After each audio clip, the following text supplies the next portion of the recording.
New York's Mayor Michael Bloomberg took to the airwaves calling on both presidential candidates to push for more gun control.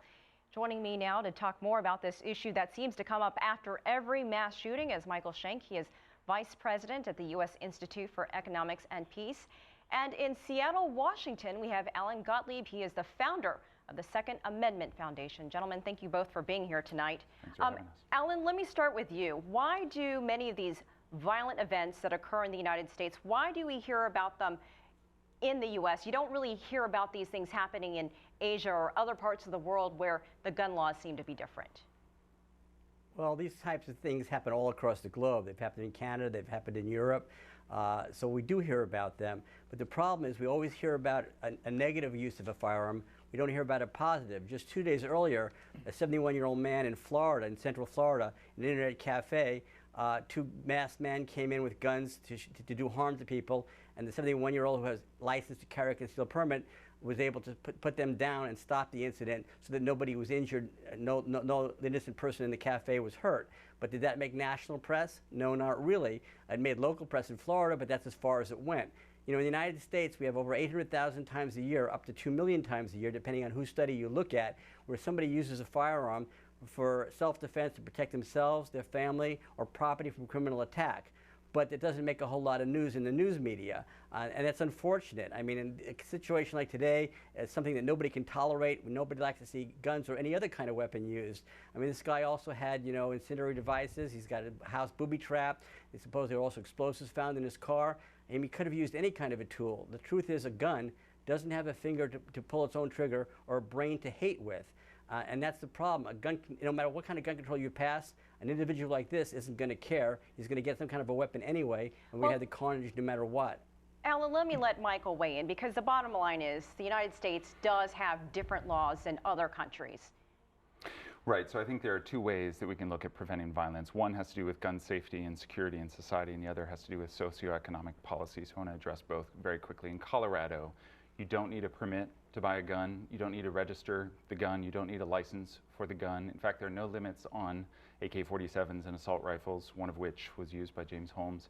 You don't have to face any limits around handgun purchases per month. That usually stops gun trafficking, and other states have limits around handgun purchases per month. You can only purchase one per month in some states.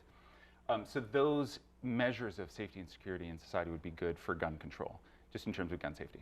Around socioeconomic policy, my organization produces a U.S. Peace Index that ranks states and cities by how peaceful they are, or conversely by how violent they are, looking at violence data, the following: homicide rates, violent crime rates, incarceration rates, availability of small weapons and small arms. What we find is that the most violent states, in terms of strongly correlating with socioeconomic data, the most violent states have the lowest education, lowest health insured population. That means they're not getting access to mental health preventive services. Mental illness, we know, was a case in Virginia Tech shootings, in Aurora shootings, but also in Columbine shootings, so that's important.